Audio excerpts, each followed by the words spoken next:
નમસ્કાર વિદ્યાર્થી મિત્રો। તો આજના વિડિયો લેક્ચરની અંદર આપને ડ્રિફ્ટ વેગ સમજવાના છે। ઇંગ્લિશમાં આપણે ડ્રિફ્ટ વેલોસિટી બોલતા હોય છે। તો વિદ્યાર્થી મિત્રો, અગાઉ આપણે 3.3 ના કન્સેપ્ટની અંદર વાહકોમાં વિદ્યુત પ્રવાહ કેવી રીતે રચાય, તો આપણે વિદ્યુત ક્ષેત્રની ગેરહાજરીની વાત કરી। તો આપણે દેખેલું કે વિદ્યુત ક્ષેત્રની ગેરહાજરીની અંદર વાહકોમાં વિદ્યુત પ્રવાહ રચાતો ન હતો, પણ જ્યારે વાહક આપણે એક્ઝામ્પલ કે વાહક ધારી પર લીધેલો તે વખત અને બાહ્ય બેટરી જોડવામાં આવે અને વિદ્યુત ક્ષેત્ર રચવામાં આવે તો વાહકોમાં વિદ્યુત પ્રવાહ રચાતો હતો। તો એ કન્સેપ્ટને જરા એકવાર ફરીથી યાદ કરી લેજો, વાંચી લેજો, તો તમને આ જે ડ્રિફ્ટ વેગ નામનો આજનો જે કન્ટેન્ટ છે એ ખૂબ જ સરળતા રીતે સમજ પડી જશે। તો આપણે વાત આગળ વધારીએ તો ડ્રિફ્ટ વેગ આપણે અગાઉનું પણ થોડું વિચારી લઈએ, સમજી લઈએ ફરી ફટાફટ। તો વિદ્યાર્થી મિત્રો, અહીંયા આકૃતિ એમાં દર્શાવ્યા મુજબ મેં ધ્વાત્વિક વાહક લીધો છે। વાહકની આગળ પાછળ ધ્વાત્વિક શબ્દ લગાવ્યો, કારણ કે વિદ્યાર્થી મિત્રો વાહક એ ધાતુ જ હોય ને, તો ધ્વાત્વિક વાહક છે। તો તમને બધાને ખબર છે કે ધ્વાત્વિક વાહકોની અંદર ઘણા બધા મુક્ત ઇલેક્ટ્રોન આવેલા હોય અને સાથે સાથે જડિત આયન, બરાબર છે ને? અત્યારે જે મારો હાથ દેખાય છે કે અત્યારે પ્લસ નિશાની છે, જે જડિત આયનો આવેલા હોય છે। તો આપણે એક આકૃતિને ફરીથી મુક્ત ઇલેક્ટ્રોન અને જડિત આયનોને સમજવાનો પ્રયત્ન કરીએ। તો આકૃતિની અંદરથી અત્યારે આપણે એક નાનો પોર્શનને કવર કરી લઈએ, બરાબર છે? આ પોર્શનને કવર કરી લઈએ। તો આકૃતિ નીચે સી માં તમે દેખો કે આપણે અત્યારે સમજો કે વાહક જે છે એનું તાપમાન, બાહ્ય તાપમાન 0 કેલ્વિન છે। એટલે 0 કેલ્વિન એટલે કે મતલબ કે ઉષ્મીય તાપમાન 0 કેલ્વિન, મતલબ ઉષ્મીય તાપમાન 0 તરીકે પણ આપણે લઈ શકીએ છીએ। એ વખતે આપણા વાહકના અંદરના જે પરમાણુ હોય એને કોઈ પણ જાતની ઉષ્મા મળતી નથી। તો એ વખતે આપ જે બાહ્યતમ કક્ષાના ઇલેક્ટ્રોન અને જે કક્ષામાંના ઇલેક્ટ્રોન છે એ ન્યુક્લિયસ સાથે, અને ખાસ કરીને જે બાહ્યતમ કક્ષામાંના જે ઇલેક્ટ્રોન હશે વિદ્યાર્થી મિત્રો, એ ન્યુક્લિયસ સાથે ઓછા બળથી જકડાઈને વાહકમાં બેઠેલા હશે, જોડાયેલા હશે, બરાબર ને? પરંતુ આપણે 0 કેલ્વિન તાપમાનથી વધારીને ઓરડાનું તાપમાન, કેટલું તાપમાનની વાત કરું છું? ઓરડાનું તાપમાન એટલે તમને બધાને ખબર છે ઓરડાનું તાપમાન એટલે 27 સેલ્સિયસ જેટલું આપણે લેતા હોય છે સામાન્ય રીતે જનરલી, અને જો આપણે કેલ્વિનમાં કન્વર્ટ કરીએ તો 27 + 273 = 300 કેલ્વિન જેટલું મૂલ્ય થાય કે ના થાય? તો જો ઓરડાના તાપમાને જ્યારે વાહકને રાખવામાં આવે તો એ વખતે એટલે ઓરડાનું તાપમાન એટલે આપણે 300 કેલ્વિન કન્સિડર કરીશું। તો અહીંયા વાહકના પરમાણુઓમાં આવેલા જે વેલેન્સ ઇલેક્ટ્રોન, વેલેન્સ એટલે બાહ્યતમ કક્ષામાંના ઇલેક્ટ્રોન, એ વખતે શું કરશે? ઉષ્મા ઉર્જાનું શું કરશે વિદ્યાર્થી મિત્રો? શોષણ કરશે। તો ઉષ્મા ઉર્જાનું શોષણ કરશે અને ઉષ્મા ઉર્જાનું શોષણ કરશે અને હવે આ ઇલેક્ટ્રોન શું થશે વિદ્યાર્થી મિત્રો? ઉષ્મા ઉર્જાનું શોષણ કરે છે। ઓલરેડી પહેલા જ્યારે એને ઉષ્મા નથી મળતી તો ઓલરેડી ન્યુક્લિયસ સાથે ઓછા બળથી જોડાયેલા હતા, પણ ઉષ્માનું શોષણ કરશે એટલે આ ઇલેક્ટ્રોન અહીંયાથી કેવા આવશે? ગતિમાં આવશે। એટલે ગતિમાં આવશે નો મતલબ શું થશે કે પોતાના પિતૃ પરમાણુનો શું કરશે? ત્યાગ કરશે। એટલે ઇલેક્ટ્રોન પોતાના પિતૃ પરમાણુનો ત્યાગ કરશે, તમે દેખી શકો છો। તો આવા જે ઇલેક્ટ્રોન છે એ ઇલેક્ટ્રોન હવે પોતાના પિતૃ પરમાણુનો ત્યાગ કરીને મુક્ત અવસ્થામાં શું કરવા મળે છે વિદ્યાર્થી મિત્રો? પરિભ્રમણ કરવા મળે છે। તો મુક્ત અવસ્થામાં પરિભ્રમણ કરે છે। તો આવા ઇલેક્ટ્રોનને એટલા માટે આપણે ઓળખીએ છીએ મુક્ત ઇલેક્ટ્રોન। સાથે સાથે તમે ધ્યાનથી દેખો કે જ્યારે ઉષ્મા આપી નથી તો વાહકનો જે પરમાણુ હતો એ વિદ્યુતની દ્રષ્ટિએ કેવો હતો? તટસ્થ હતો। તટસ્થનો મતલબ શું થાય કે જેટલા ઇલેક્ટ્રોન હોય એટલા જ ન્યુક્લિયસની અંદર પ્રોટોનની સંખ્યા હોય, પણ જ્યારે અત્યારે આપણે ઉષ્મા ઉર્જા આપીએ છીએ ઓરડાનું તાપમાન, તો એ વખતે ઇલેક્ટ્રોન પોતાના પિતૃ પરમાણુનો શું કરે છે? ત્યાગ કરે છે। તો હવે તમે ધ્યાનથી ઓબ્ઝર્વ કરો વિદ્યાર્થી મિત્રો કે હવે અત્યારે પ્રોટોનની સંખ્યા વધી જશે કારણ કે એક ઇલેક્ટ્રોન તો ત્યાંથી છૂટો પડી ગયો ને, તો પ્રોટોનની સંખ્યા વધી જશે અને ઇલેક્ટ્રોનની સંખ્યા ઘટી જશે. એટલા માટે આ જે જેને આપણે બોલતા હોય છે જડિત આયન, તો જડિત આયન કયો વિદ્યુતભાર ધરાવશે? ધન વિદ્યુતભાર. કમ? તો કે એની અંદર ઇલેક્ટ્રોનની સાપેક્ષે ધન વિદ્યુતભાર પ્રોટોનની સંખ્યા વધારે છે.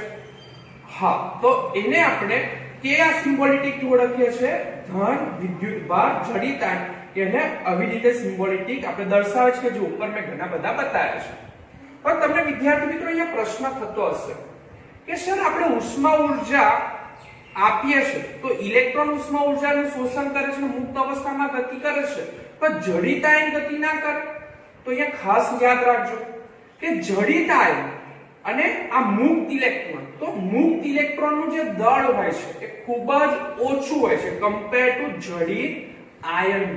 તો જડિત આયનનું દળ વધુ હોવાને કારણે એ ઉષ્મા ઊર્જાનું શોષણ કરે છે છતાં પણ એ ગતિ કરી શકતો નથી કારણ કે જડિત આયનનું દળ વિદ્યાર્થી મિત્રો કેવું હોય છે? ખૂબ જ વધુ હોય છે. તો એવી રીતે મેં ઉપરની આકૃતિમાં ઘણા બધા મુક્ત ઇલેક્ટ્રોન અને જડિત આયનો બતાવેલા છે. તો આ ઇલેક્ટ્રોનો જ્યારે ઉષ્મા ઊર્જા મેળવે છે તો એના કારણે ઇલેક્ટ્રોન ગતિમાં આવશે. હવે ઇલેક્ટ્રોન ગતિમાં આવશે, ચાલો આપણે એક ઇલેક્ટ્રોનનો ગતિપથ દેખીએ. તો ઇલેક્ટ્રોન અહીંયાથી ગતિમાં આવેલા, ચાલો અહીંયાથી ગતિમાં આવે પણ આગળ જડિત આયન સાથે અથડામણ થાય. અથડામણ થયાના કારણે પાછો એ ગતિમાં આવે. અથડામણ થાય પાછો ગતિમાં આવે કારણ કે ઉષ્મા ઊર્જા તો એને મળી રહેશે. પાછો નવા જડિત આયન સાથે અથડામણ કરશે. આવી રીતે ઇલેક્ટ્રોન વાહકની અંદર ઉષ્મા ઊર્જાને કારણે અસ્તવ્યસ્ત દિશામાં ગતિ કરતો હોય છે. તો અહીંયા મેં આકૃતિમાં એક ઇલેક્ટ્રોનનો અસ્તવ્યસ્ત ગતિપથ બતાવેલો છે. તમે દેખો કે એ સ્થાનેથી ચાલુ થાય છે, ઇલેક્ટ્રોન અહીંયા જઈને જડિત આયન સાથે અથડામણ કરી પાછો એ ગતિમાં આવે છે, પાછો અથડામણ કરે. તો એવી રીતે તમે દેખી શકો છો કે તે અથડામણ કરતો કરતો અસ્તવ્યસ્ત ગતિ કરે છે અને એ સ્થાનથી બી સ્થાને પહોંચે છે. વિદ્યાર્થીઓ, એ સ્થાનથી કયા સ્થાને પહોંચે છે? બી સ્થાને. તો તમને બધાને ખબર છે કે વાહકોની અંદર તો અસંખ્ય ઇલેક્ટ્રોન આવેલા છે, મુક્ત ઇલેક્ટ્રોન. તો અસંખ્ય મુક્ત ઇલેક્ટ્રોનોનો જે ગતિપથ હશે એ બધા અસંખ્ય ઇલેક્ટ્રોનનો ગતિપથ કેવો હશે? અસ્તવ્યસ્ત હશે. તો આપણે અત્યારે તો વિદ્યુત ક્ષેત્રની ગેરહાજરી છે, કોઈ વિદ્યુત ક્ષેત્ર રસ્તા જ નથી. તો આપણે ચાલો વાત કરેલી છે અગાઉ, છતાં આપણે એકવાર રિપીટ કરીએ કે આપણે ચાલો એક વાહકનું આડછેદનું ક્ષેત્રફળ અહીંયા કન્સિડર કરી લઈએ અને વાહકના આડછેદના ક્ષેત્રફળમાંથી એકમ સમયમાં પસાર થતા વિદ્યુત ભારોનું મૂલ્ય જોઈએ. તો તમને બધાને અગાઉના લેક્ચરમાં પણ વાત કરેલી કે અસ્તવ્યસ્ત ગતિના કારણે જેટલા ઇલેક્ટ્રોન ધારો કે ઉપરની દિશામાં જતા હશે એટલા જ ઇલેક્ટ્રોન નીચેની દિશામાં આવશે, જેટલા ઇલેક્ટ્રોન આ દિશામાં જતા હશે એટલા જ ઇલેક્ટ્રોન એની વિરુદ્ધ દિશામાં આવશે. મતલબ કે એકમ સમયમાં પસાર થતા વિદ્યુત ભારોનું મૂલ્ય છે બરાબર છે એ અસ્તવ્યસ્ત દિશામાં ગતિ કરતા હોવાને કારણે એનું જે સરેરાશ મૂલ્ય મળે છે આપને એ શું મળે છે? શૂન્ય મળે છે. શું મળે છે? શૂન્ય મળે છે. એનો મતલબ કે આપણે અહીંયા નોટ લખી શકીએ છીએ કે વિદ્યુત ક્ષેત્રની ગેરહાજરીમાં અત્યારે આપણે દરેક ચાલો એક મુક્ત ઇલેક્ટ્રોનનો બધાનો વેગ દેખીએ. તો ધારો કે એક ઇલેક્ટ્રોનનો વેગ u1, બીજાનો u2, u3, હવે તો બધાના ઇલેક્ટ્રોન તો નંબર ઓફ u1 કહી શકાય. તો સરેરાશ મુક્ત ઇલેક્ટ્રોનનો સરેરાશ વેગ કે છે ને વિદ્યાર્થી મિત્રો હું ui થી ઓળખું, ui હોય અને દરેક અને વાહકમાં આવેલા દરેક મુક્ત ઇલેક્ટ્રોનનો વેગ અનુક્રમે u1 u2 u3 un હોય તો અસ્તવ્યસ્ત ગતિના કારણે સરેરાશ વેગ કે જેને આપણે શું કીધું વિદ્યાર્થી મિત્રો uy શું થશે u1 u2 u3 dot dot dot un હોય અને બધાની ડિવાઇડ બાય સંખ્યા તો સરેરાશ વેગ વિદ્યુત ક્ષેત્રની ગેરહાજરીમાં આપણને કેટલો મળે છે મુક્ત ઇલેક્ટ્રોનનો સરેરાશ વેગ આપણને 0 મળે છે એનો મતલબ આપણે અગાઉ પણ કીધું છે કે જ્યારે વિદ્યુત ક્ષેત્રની ગેરહાજરી હોય તો કોઈ પણ જાતનો વિદ્યુત પ્રવાહ રચાતો નથી હવે જે સરેરાશ વેગ છે વિદ્યાર્થી મિત્રો તો વેગ એ સદિશ રાશિ છે એટલા માટે ઉપર હું અહીંયા સદિશની નિશાની પર દર્શાવી શકું છું સમજ પડી કે ના પડી ઓકે તો વિદ્યાર્થી મિત્રો વિદ્યુત ક્ષેત્રની ગેરહાજરીમાં મુક્ત ઇલેક્ટ્રોનનો સરેરાશ વેગ આપણને 0 મળે છે તો આપણે સમીકરણ નંબર શું કહી દઈએ 1 થી ઓળખી લઈશું બરાબર છે કે આ દરમિયાન કોઈ પણ જાતનો વિદ્યુત પ્રવાહ રચાતો નથી હવે આપણે વિદ્યુત ક્ષેત્રની હાજરી લગાવીશું તો વિદ્યુત ક્ષેત્રની હાજરીમાં વિદ્યુત ક્ષેત્રની હાજરી આપણે રાખી તો કેટલા રાખી શકીએ છીએ તો આપણે એના માટે વાહકના બે છેડા વચ્ચે વિદ્યાર્થી મિત્રો તમને બધાને ખબર છે શું કનેક્ટ કરવું પડે બેટરી કનેક્ટ કરવી પડે તો આ બેટરીનો ધન છેડો અને આ બેટરીનો ઋણ છેડો બતાવવામાં આવેલો છે તો જે સાઈડે બેટરીનો ધન છેડો હશે તો એ સાઈડે વાહક જે હશે એ સાઈડે ધન વિદ્યુત ભારિત પ્રેરિત થશે અને જે સાઈડે ઋણ છેડો હશે તો વાહકમાં એ સાઈડે ઋણ વિદ્યુત ભારિત પ્રેરિત થશે બરાબર છે તો આના કારણે તમને બધાને અગાઉ આપણે વાત કરી છે કે વિદ્યુત ક્ષેત્ર પેદા થશે અને વિદ્યુત ક્ષેત્ર હંમેશા કઈ દિશામાંથી કઈ દિશામાં હોય છે ધન દિશાથી ઋણ દિશામાં હશે હવે અત્યારે તમને દેખાય છે કે વાહકની અંદરના જે મુક્ત ઇલેક્ટ્રોન હોય છે એ અસ્તવ્યસ્ત ગતિ કરતા હોય છે પણ આ ઇલેક્ટ્રોનને જ્યારે વિદ્યુત ક્ષેત્રની હાજરી પૂરી પાડવામાં આવે છે વિદ્યુત ક્ષેત્ર જ્યારે રચાય છે તો આ ઇલેક્ટ્રોન તો જાતે વિદ્યાર્થી મિત્રો ઋણ વિદ્યુત ભારિત છે ને અને ઋણ વિદ્યુત ભારિત હંમેશા કોની તરફ એટ્રેક્ટ થાય ધન વિદ્યુત ભાર તરફ એટ્રેક્ટ થશે એટલે આ ઇલેક્ટ્રોન પોતાના જે ગતિમાર્ગ હતો આ તો માર્ગ એનાથી થોડો ઘસડાશે થોડો ડ્રિફ્ટ થશે ડ્રિફ્ટ નો મતલબ જ થાય ઘસડાવો એટલે આ ઇલેક્ટ્રોન વિદ્યાર્થી મિત્રો થોડો તમે દેખી શકો છો એ ધન વિદ્યુત ભાર તરફ થોડી એની ગતિ કરશે એનો અહીંયા તમે દેખો એવી રીતે બધાને આપણે ગતિ પથ દેખી શકીએ છીએ તો આ ઇલેક્ટ્રોનો તમે દેખી શકો છો અહીંયા કે થોડો એનો જે ગતિ પથ છે એ ડ્રિફ્ટ થાય છે આ જે હશે એ અહીંયાથી થોડો સ્લાઇડ આ તરફ વળી જશે અહીંયાથી આ થોડો આ સાઈડ સ્લાઇડ ધન વિદ્યુત ભાર તરફ ઇલેક્ટ્રોન જે હશે એ થોડો બેન્ડ થશે વળશે તો આ જે મોશન છે એને આપણે ડ્રિફ્ટ વેગથી ઓળખતા હોય છે તો આવી રીતે તમે દેખી શકો છો કે ઇલેક્ટ્રોન જે છે એ ધન વિદ્યુત ભાર તરફ પોતાનો જે મૂળ રસ્તો હતો એના કરતા થોડા શું થાય છે વિદ્યાર્થી મિત્રો ડ્રિફ્ટ થતા હોય છે બરાબર છે તો મતલબ કે વિદ્યુત ક્ષેત્રની હાજરીમાં વિદ્યુત ક્ષેત્ર જે દિશામાં પેદા થાય છે એની વિરુદ્ધ દિશામાં બરાબર ને કારણ કે ઇલેક્ટ્રોન જે છે વિદ્યુત ક્ષેત્ર તો ધન થી ઋણ તરફ જાય છે પણ જે ઇલેક્ટ્રોનની જે ગતિ તમને દેખાશે એ તો વિદ્યાર્થી મિત્રો કઈ તરફ છે ધન વિદ્યુત ભાર તરફ છે એટલે કે વિદ્યુત ક્ષેત્રની વિરુદ્ધ દિશામાં ઇલેક્ટ્રોન ગતિ કરે છે હવે ઇલેક્ટ્રોન ગતિ કરે તો મતલબ એની પર એવું કહી શકે કે બળ લાગતું હશે તો આપણે અગાઉ જે સૂત્ર દેખેલું સૂત્ર મુજબ F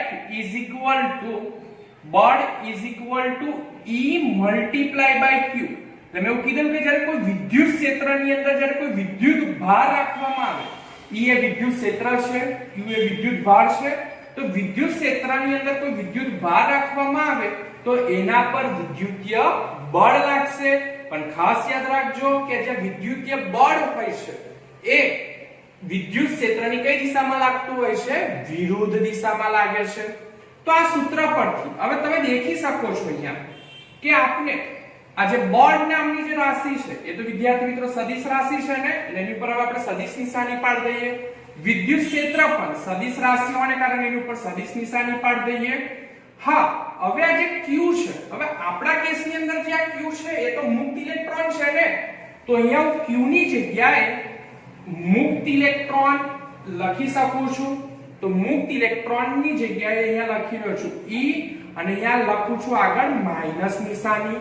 આ માઈનસ ઋણ નિશાની એવું સૂચવે છે વિદ્યાર્થી મિત્રો કે આપણો જે ઇલેક્ટ્રોન છે એ વિદ્યુત ક્ષેત્રની કઈ દિશામાં ગતિ કરે છે? વિરુદ્ધ દિશામાં ગતિ કરે છે.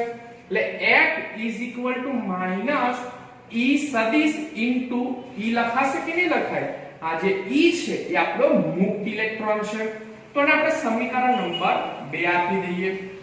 અગાઉ ધોરણ 11 ની અંદર આપણે ન્યૂટનના ગતિના બીજા નિયમ પર તો કીધું છે કે F is equal to ma. તો આની અંદર F અને જે આપણો પ્રવેગ a છે બરાબર છે, તો એ સદિશ રાશિ છે, જ્યારે m એ દળ છે એ અદિશ રાશિ છે. અને ઇલેક્ટ્રોન વિદ્યાર્થી મિત્રો તમે દેખો કે એ ધન વિદ્યુત ભાર તરફ શું કરે છે? પ્રવેગિત ગતિ કરે છે, અચળ વેગી ગતિ કરે છે. તો આપણે એક કામ કરીએ, એ સદિશને શું બનાવી દે? સૂત્રનો કર્તા. તો F સદિશ એના છેદમાં m લખાય કે ના લખાય? બરાબર છે. હવે એક કામ કરીએ, આપણે આ સૂત્રની અંદર સમીકરણ 2 ની કિંમત મૂકતા. તો કિંમત મૂકીએ, ચાલો તમે દેખતા રહેજો. તો કિંમત મૂકીએ તો અહીંયા f ની જગ્યાએ માઈનસ e સદિશ ઇન્ટુ e લખાશે. તો a સદિશ ઇઝ ઇક્વલ ટુ f ની જગ્યાએ મૂકી દે છે માઈનસ e સદિશ ઇન્ટુ e એના છેદમાં m. આ સમીકરણ નંબર 3. તો આ સૂત્ર આપણને શું આપે છે કે મુક્ત ઇલેક્ટ્રોનનો પ્રવેગિત ગતિ નું સૂત્ર આપણને સૂચવે છે. તો તમે દેખી રહ્યા છો વિદ્યાર્થી મિત્રો કે જ્યારે ઇલેક્ટ્રોનને મુક્ત ઇલેક્ટ્રોનને વિદ્યુત ક્ષેત્ર લાગુ પડ્યું તો ઇલેક્ટ્રોન ધન વિદ્યુત ભાર તરફ થોડા ઘસડાય છે. એટલે મતલબ કે ડ્રિફ્ટ થાય છે. તો અહીંયાથી જે આ ગતિ થઈ એને આપણે ડ્રિફ્ટ વેગથી કહેતા હોય છે. હવે આ આકૃતિની અંદર હું તમને એક ઇલેક્ટ્રોનનો પહેલા જે ભૂરી લીટી દેખાય છે, જે ભૂરી લીટી છે એ વિદ્યુત ક્ષેત્રની ગેરહાજરીમાં ઇલેક્ટ્રોનનો વેગ હતો. એટલે ઇલેક્ટ્રોન A થી નીકળીને આ ભૂરી લીટીના B પર આવતો હતો. પરંતુ જ્યારે આપણે વિદ્યુત ક્ષેત્રની હાજરી લગાવી તો ઇલેક્ટ્રોન A ના માર્ગ પરથી તો નીકળે છે, પણ હવે આ સ્થાને પહોંચવાના જગ્યાએ થોડો ઢસડાઈને અહીંયા થોડો પહોંચે છે, જે તમને બતાવી રહ્યા છે કે મૂળ સ્થાન અહીંયા આવવાનું હતું પણ ઢસડાઈને અહીંયા આવી જાય છે. એવી રીતે આ જે ડોટેડ લીટી છે બરાબર છે એ ઇલેક્ટ્રોન વિદ્યુત ક્ષેત્રની હાજરીના કારણે થોડો ડ્રિફ્ટ થાય છે બતાવે છે. એટલે ઇલેક્ટ્રોનને જ્યારે વિદ્યુત ક્ષેત્રની હાજરીમાં રાખવામાં આવે છે તો B સ્થાનથી ક્યાં આવી જાય છે વિદ્યાર્થી મિત્રો? ઘસડાઈને B' સ્થાને આવે છે. તો અહીંયાથી જે આ B થી B' જેટલું જે સ્થળાંતર થયું તો આ સ્થળાંતરને આપણે બોલતા હોય છે ડ્રિફ્ટ સ્થળાંતર, અથવા તો આપણે બોલીશું ડ્રિફ્ટ સ્થળાંતર. સ્થળાંતર એક ચોક્કસ સમયમાં થતું હોય તો સ્થળાંતરના છેદમાં સમય જેને આપણે બોલતા હોય છે વેગ. તો આ વેગને આપણે ઓળખીએ છીએ ડ્રિફ્ટ વેગ. વિદ્યાર્થી મિત્રો શેનાથી ઓળખીએ છીએ? ડ્રિફ્ટ વેગ. હા, હવે આપણે અગાઉ વાત કરીએ મુજબ તો આવી રીતે તો અસંખ્ય મુક્ત ઇલેક્ટ્રોન હશે. તો જ્યારે વિદ્યુત ક્ષેત્ર ન હતું ત્યારે એ લોકોનો વેગ આપણે u1 u2 u3 ધારેલો. પણ જ્યારે વિદ્યુત ક્ષેત્ર આપણે રચ્યું તો એ વખતે એ લોકોનો વેગ આપણે કેવો થશે? આપણે ધારી લઈએ v1 થાય, v2 થાય, v3 થાય. તો આવી રીતે લખું છું કે વિદ્યુત ક્ષેત્રની હાજરીમાં મુક્ત ઇલેક્ટ્રોનનો સરેરાશ અંતિમ વેગ. કયો શબ્દ બોલ્યો? અંતિમ વેગ, કે જેને હું અહીંયા vi પર બરાબર છે. તો અંતિમ વેગ વિદ્યાર્થી મિત્રો શું હોય? vi હોય. અને દરેક મુક્ત ઇલેક્ટ્રોનનો વેગ અનુક્રમે v1 v2 v3 હોય. બરાબર છે. તો સરેરાશ અંતિમ વેગ નું સૂત્ર મારે લખવું હોય તો હું થોડું ધોરણ 11 નું એક સૂત્ર તમને યાદ કરાવ. આપણે આવું લખતા હતા, તમને યાદ હશે. અંતિમ વેગ ઇઝ ઇક્વલ ટુ પ્રારંભિક વેગ પ્લસ at. એટલે v is equal to u plus at. બરાબર છે? યાદ આવે છે આ સૂત્ર? તો આ સૂત્રમાં આપણે તો આ સૂત્ર આપણે ધોરણ 11 ની અંદર અભ્યાસ કરેલા હતા. તો આ સૂત્ર પરથી આપણે જે વિદ્યુત ક્ષેત્રની હાજરીમાં મુક્ત ઇલેક્ટ્રોનનો જે સરેરાશ અંતિમ વેગ કીધો આપણે જે vi, અને વિદ્યાર્થી મિત્રો અંતિમ વેગ vi અને જે વેગ એ સદિશ રાશિઓના કારણે ઉપર સદિશની નિશાની લખું છું, તો પ્રારંભિક વેગ ui સદિશ પ્લસ at, અને જે આ પ્રવેગ એ સદિશ રાશિ છે ને સમય અદિશ રાશિઓના કારણે ઉપર સદિશની ચિહ્ન મૂકીએ નહીં. હવે તમે આપણે સમીકરણ તમે ધ્યાનથી દેખજો 1 અને 3 ની કિંમત મૂકતા તો આપને દેખો કે ઓલરેડી આપણે જેને વિદ્યુત ક્ષેત્રની ગેરહાજરીમાં મુક્ત ઇલેક્ટ્રોનનો જે સરેરાશ વેગ છે જેને આપણે ui થી ઓળખ્યો, તો એની વેલ્યુ કેટલી છે? આપણે અહીંયા 0 છે. તો અહીંયા લખી શકીએ ને આપણે કે vi સદિશ ui ની વેલ્યુ શું લખાશે? 0 લખાશે પ્લસ a ની વેલ્યુ ઉપર શું મળી આપણને? માઈનસ e સદિશ dot e upon m multiplied by t. તો vi સદિશ is equal to વત્તા ઓછા ઓછા તો ઓછા e સદિશ dot e divided by m into t. અને વિદ્યાર્થી મિત્રો અહીંયા સમયગાળો પણ આપણે સરેરાશ લઈશું, કારણ કે અત્યારે તમે દેખો છો કે આપણે vi ui અને જે t છે, તો આ vi ui સરેરાશ વેલ્યુ હતી, તો એવી રીતે આપણે સમયગાળાને પણ સરેરાશ લઈશું. એટલે માટે અહીંયા આપણે ti લખીશું. તો દરેક જગ્યાએ હું ti લખી રહ્યો છું અને આને સમીકરણ નંબર અત્યારે આપી રહ્યા છે આપણે 4 નંબર. હવે સાથે સાથે એક બીજી પણ વ્યાખ્યા આના પરથી રજૂઆત થાય છે જેને આપણે સરેરાશ સમય રિલેક્સેશન ટાઈમ થી ઓળખવા જઈ રહ્યા છે. તો તમે ધ્યાનથી મારી વાત સાંભળો કે ધારો કે ઇલેક્ટ્રોન એ સ્થાનેથી અહીંયાથી એને પ્રવેગિત થાય છે, આપણે ડોટેડ લીટીને ધ્યાનમાં લઈશું. તો એ સ્થાનેથી ધારો કે અહીંયા પહોંચે છે ને અહીંયા એ ઇલેક્ટ્રોનને અથડામણ અનુભવે છે, તો a થી બીજા સ્થાને, b નથી બોલતો, બીજા સ્થાને પહોંચવા માટે બરાબર છે, એટલે ધારો કે અહીંયા પહોંચે છે ત્યારે ઇલેક્ટ્રોન અથડામણ અનુભવે છે, તો વચ્ચેના સમયગાળા દરમિયાન તો કોઈ અથડામણ ના થાય કે નથી થતી ને, તો આ વચ્ચેના સમયગાળાને આપણે શું બોલી શકીએ? રિલેક્સેશન. આપણે એક્ઝામ્પલ તરીકે આપણે જ્યારે આંધળી પેલો ખિસકોલી રમતા હોય, આપણે માથા પર કપડો મારીએ, હવે સમજો કે આખી કપડો મારી દીધો, મુક્ત ઇલેક્ટ્રોન હોય અને આપણે બધાને ખોટતા હોઈએ છે, તો અહીંયાથી શું થાય કે પેલો વ્યક્તિ ઊભો હોય તો આપણે આમ ધક્કો મારે, બીજો હોય તો ધક્કો મારે, તો જ્યારે એક ધક્કો મારે અને ત્યાંથી હું ગતિ કરીને બીજે સુધીને ના પહોંચું, તો વચ્ચેનો સમયગાળો મારા માટે શું થયો? રિલેક્સેશન ટાઈમ થયો. Relax, I want to feel now કે મને કોઈ અથડામણ થતી નથી. તો ધારો કે એક સ્થાનથી બીજી અથડામણ સુધીનો વચ્ચેનો જે સમયગાળો હોય એને રિલેક્સેશન સમયગાળો. તો ધારો કે અહીંયાથી અહીંયા સુધીના ટાઈમનો t1 કહી દો, પછી અહીંયા અથડામણ થાય ને બીજી અથડામણ અહીંયા થાય, તો વચ્ચેનો જે સમયગાળો હોય કે જે વખત અથડામણ અનુભવાતી નથી એટલે t2 થો. એટલે આવી રીતે t1 t2 t3 t4 t5 બરાબર છે. તો બધાની વેલ્યુ લઈએ તો આવી રીતે વ્યાખ્યા આપણે આપી રહ્યા છે કે બે ક્રમિક અથડામણો વચ્ચેના સરેરાશ સમયને, કયો સમયગાળો લીધો છે? સરેરાશ. ક્રમિક અથડામણોનો મતલબ એવો થાય કે અહીંયાથી જ્યાં સુધીને બીજી અથડામણ ના થાય તો ત્યાં સુધી, એટલે બે ક્રમિક અથડામણ વચ્ચેના સરેરાશ સમયને રિલેક્સેશન ટાઈમ કહેવાય છે.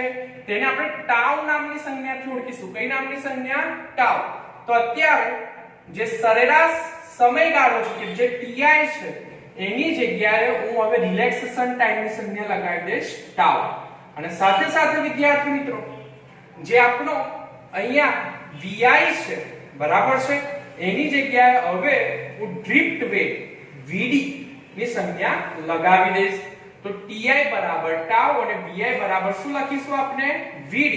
તો આ કિંમત જે છે એ સમીકરણ 4 માં મૂકતા, મતલબ કે જે જગ્યા મને ti દેખાશે ત્યાં રિલેક્સેશન ટાઈમ ટાઉ લખીશ, જે જગ્યા મને vi દેખાશે વિદ્યાર્થી મિત્રો ને ઉપર આપણે સદિશ નિશાની પણ પાડી દઈએ, તો ત્યાં જગ્યાએ હું ડ્રિફ્ટ વેગ vd લખીશ.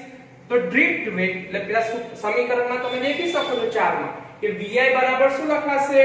તો vi ની જગ્યાએ લખાશે vd સદિશ માઈનસ e સદિશ dot E divided by m અને ti ની જગ્યાએ લખાઈ ગયું ટાઉ. તો વિદ્યાર્થી મિત્રો લો આ આપણું બની ગયું ડ્રિફ્ટ વેગનું સૂત્ર. કયું સૂત્ર બની ગયું? ડ્રિફ્ટ વેગનું સૂત્ર. આ સૂત્ર યાદ રાખવું પડશે. આના પરથી પરીક્ષામાં આપણે MCQ દાખલા પણ પૂછાતા હોય છે. ફટાફટ એકવાર દરેકના પૂર્ણ નામ દેખી લઈએ. Vd એટલે ડ્રિફ્ટ વેગ, E એટલે વિદ્યુત ક્ષેત્ર, E એટલે મુક્ત ઇલેક્ટ્રોનનો વિદ્યુત ભાર, જે આ m છે એ ઇલેક્ટ્રોનનું દળ બતાવે છે અને જે આપણો ટાઉ છે વિદ્યાર્થી મિત્રો એ રિલેક્સેશન સમયગાળો દર્શાવે છે. તો આ રીતે આપણી વાત થઈ ડ્રિફ્ટ વેગ. ડ્રિફ્ટ મતલબ ઘસેટવું. અહીંયા તમે આકૃતિમાં ફરી એકવાર વાત કરું કે ઇલેક્ટ્રોન જ્યારે વિદ્યુત ક્ષેત્રની ગેરહાજરીમાં હતો તો ભૂરા પથ ઉપર ગતિ કરતો હતો, પણ જ્યારે વિદ્યુત ક્ષેત્ર લગાવવામાં આવ્યું કે પોતાના પથથી થોડું સ્થળાંતરિત વિચલિત થાય છે ને એકમ સમયમાં થાય છે. તો સ્થળાંતરના છેદમાં સમય એટલે b થી b' તરફ આવી ગયો. તો આને આપણે b થી b' છે એને આપણે ડ્રિફ્ટ વેગથી ઓળખીએ છીએ. શેનાથી ઓળખીએ છીએ? ડ્રિફ્ટ વેગ. તો આજનો મારો વિડિયો લેક્ચર અહીંયા પૂરો થાય છે. નમસ્કાર, જય હિન્દ, જય ભારત, ધન્યવાદ.